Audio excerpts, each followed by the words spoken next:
Hello students, welcome. আমি আজকে তোমাদের যে বিষয়ে লেকচার দেব এটা আমার ইউনিভার্সিটি স্টুডেন্টসদের জন্য।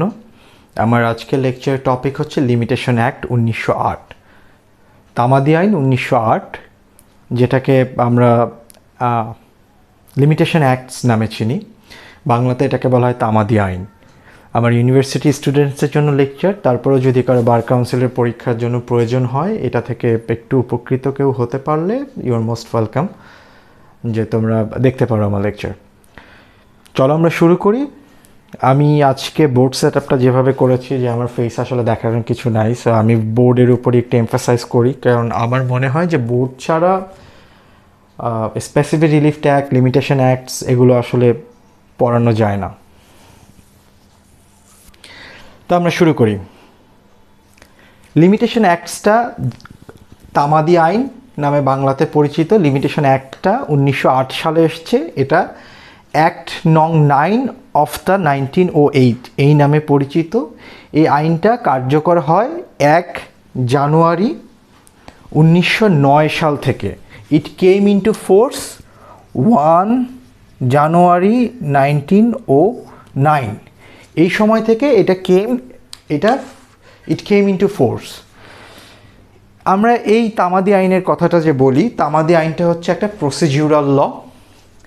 আমরা যদি সাবস্ট্যান্টিভ ল এবং প্রসিডিউরাল ল, দুই রকম ল আছে আমাদের বার কাউন্সিল এক্সামের জন্য। সো আমাদের তামাদি আইন যেটা, এটা হচ্ছে প্রসিডিউরাল ল। আবার পেনাল কোড যেটা, সেটা হচ্ছে সাবস্ট্যান্টিভ ল। আচ্ছা, ঠিক আছে, ফাইন।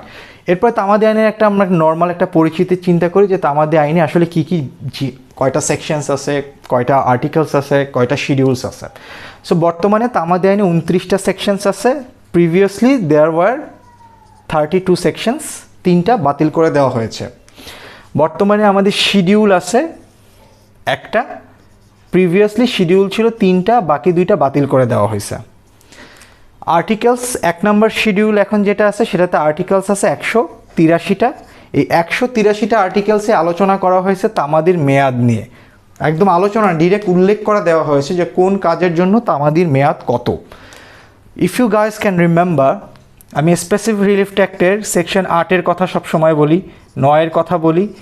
8 ধারার তামাদির মেয়াদ কোথায় ছিল? এই 183টা আর্টিকেলসের মধ্যে article number 142 of limitation act, এটাতে ছিল হচ্ছে 12 ইয়ার্স। আবার 9 ধারায় ছিল আর্টিকেল 3-তে লিমিটেশন অ্যাক্টসের 6 মান্থস। ঠিক তেমনি যদি তুমি ঘোষণামূলক মোকদ্দমার কথা চিন্তা করো, ঘোষণামূলক মোকদ্দমার আমাদের মেয়াদ ছিল 120 of article 120 of the limitation অ্যাক্টের অনুযায়ী 6 ইয়ার্স। তারপরে তুমি যদি বিক্রয় চুক্তি রদের মামলার কথা চিন্তা করো, 1 বছর।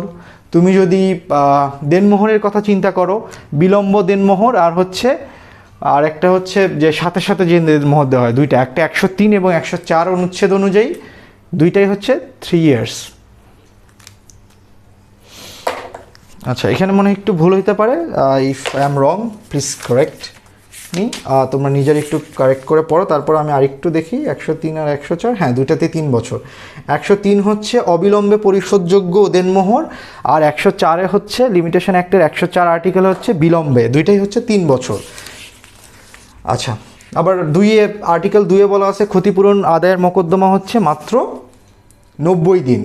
এখন শুধুমাত্র সিআরপিসির ক্ষেত্রেই যে লিমিটেশন অ্যাক্ট ব্যবহার করা হবে তাই না, আমাদের সিপিসির ক্ষেত্রে যে ব্যবহার করা হবে তাই না, আমাদের সিআরপিসির ক্ষেত্রেও লিমিটেশন অ্যাক্টটা ব্যবহার করা হয়। যেমন ধরো আমি যদি তোমাকে বলি যে মৃত্যুদণ্ডাদেশের বিরুদ্ধে হাইকোর্টে আপিল করার জন্য আমাদের মেয়াদ হচ্ছে 7 দিন, সেটা হচ্ছে 150 অনুযায়ী, লিমিটেশন অ্যাক্টের 150 অনুচ্ছেদ অনুযায়ী সেটা হচ্ছে 7 ডেজ। এইটাই কিন্তু সবচেয়ে কম লিমিটেশন পিরিয়ডের। আর সবচেয়ে বেশি আছে কোনগুলোতে? সবচেয়ে বেশি আছে হচ্ছে, মনে হয় আমার যতটুকু মনে পড়ে, 147, 48 এবং 49-এ 60 বছর। এটা হচ্ছে সবচেয়ে বেশি। 148, 148, 149 আর হচ্ছে 147, এই তিনটাতে হচ্ছে তামাদির মেয়াদ সবচেয়ে বেশি, এটা হচ্ছে 60 ইয়ার্স।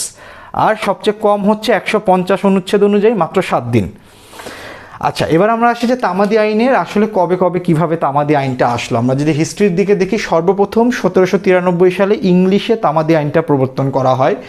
1859 সালে এসে তামাদি আইন সর্বপ্রথম প্রবর্তন করা হয়, মানে একদম আইন আকারে প্রবর্তন আসে।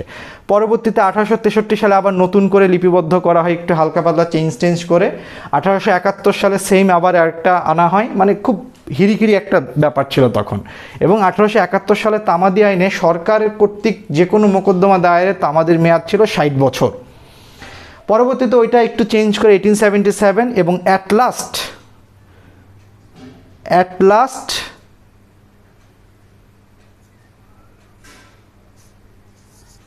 1908 সালে আমাদের এখন যে তামাদির আইনটা আমরা ব্যবহার করি সেটা আসলো 1908 সালে। আজ পর্যন্ত আমাদের এই তামাদি আইনই চলতেছে। হালকা পাতলা কিছু এডিট করছে কিনা মনে হয় না করছে, যে কয়েকটা কিছু শিডিউল বাদ দিল, আর্টিকেল বাদ দিল, এইভাবেই আমাদের এখন পর্যন্ত তামাদি আইনটা চলছে। তো আমরা তামাদি আইনের বেসিক ইন্ট্রোডাকশনটা দেখলাম, যে তামাদি আইনটা কত সালে প্রবর্তন হয়েছে। 1908 সালের আইন। এটা 1908 সালে 9 নম্বর আইন নামে পরিচিত। এটা it came into force back in 1 January of 1909। এটাতে টোটাল সেকশনস আছে 29টা, আর্টিকেলস আছে 183টা, আর শিডিউল আছে মাত্র একটা। এইখানে সেকশন 3 টু সেকশন 25 পর্যন্ত আলোচনা করা হয়েছে তামাদির মেয়াদ নিয়ে। সেকশন 26 থেকে 28 পর্যন্ত আলোচনা করা হয়েছে অ্যাকুইজিশন আর হচ্ছে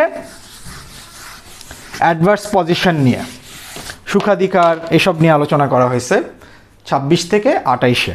আচ্ছা, সো আমরা সেকশন 1 যদি দেখি, সেকশন 1-এ খুব সিম্পল কথাবার্তা বলা আছে। সেকশন 1-এ দেখবা যে বলা আছে যে এই আইনটা কোন কোন জায়গার জন্য প্রবর্তন করা হয়েছে, কিংবা কোন কোন জায়গায় এটা কাজ করবে, কার্যকারী সীমা। এখানে বলা আছে সেকশন 1-এ বলা আছে এটা ফর হোল বাংলাদেশ। হ্যাঁ,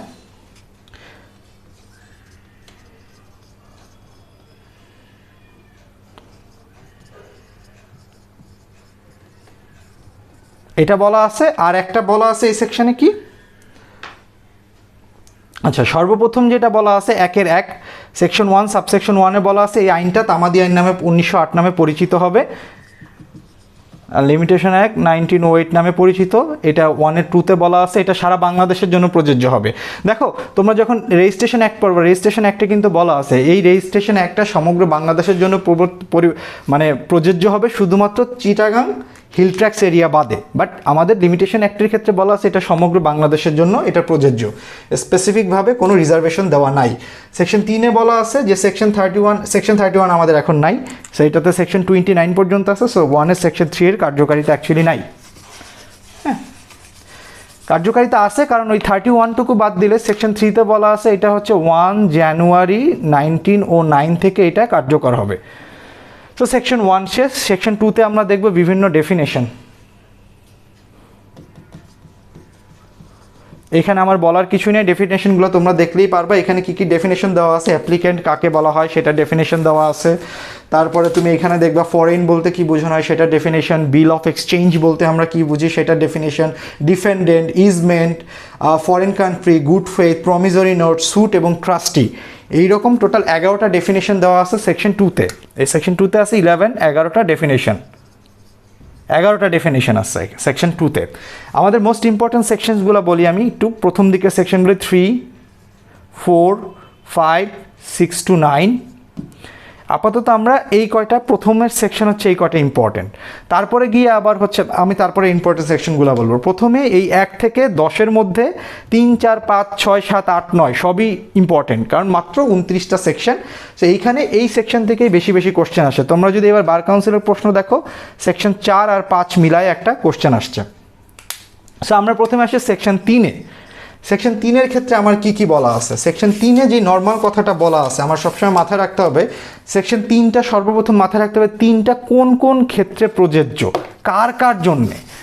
আমরা যখন সেকশন 3 দেখব, আমরা যখন সেকশন 03 দেখব, এখানে আমার 3টা জিনিস মাথায় রাখতে হবে। এটা প্রযোজ্য হবে স্যুটের ক্ষেত্রে, এটা প্রযোজ্য হবে আপিলের ক্ষেত্রে, এটা প্রযোজ্য হবে অ্যাপ্লিকেশনের ক্ষেত্রে। সেকশন 3 হচ্ছে এই 3টার ক্ষেত্রে প্রযোজ্য। কি জন্য প্রযোজ্য? যে আমরা যদি তামাদির মেয়াদ শেষ হওয়ার পরে যদি মামলাটা দায়ের করতে যাই, আদালত সেটা ম্যান্ডেটরি আমার যে স্যুটটা আছে, যে অ্যাপ্লিকেশনটা থাকবে, যে আপিলটা থাকবে, সেটা ম্যান্ডেটরিভাবে আদালত কি করে দিবে? আদালত বাতিল করে দিবে, খারিজ করে দিবে, ডিসমিস করে দিবে। এটা কিন্তু আদালতের কোনো স্বেচ্ছাধীন ক্ষমতা না, এটা আদালত ডিসমিস করতে বাধ্য।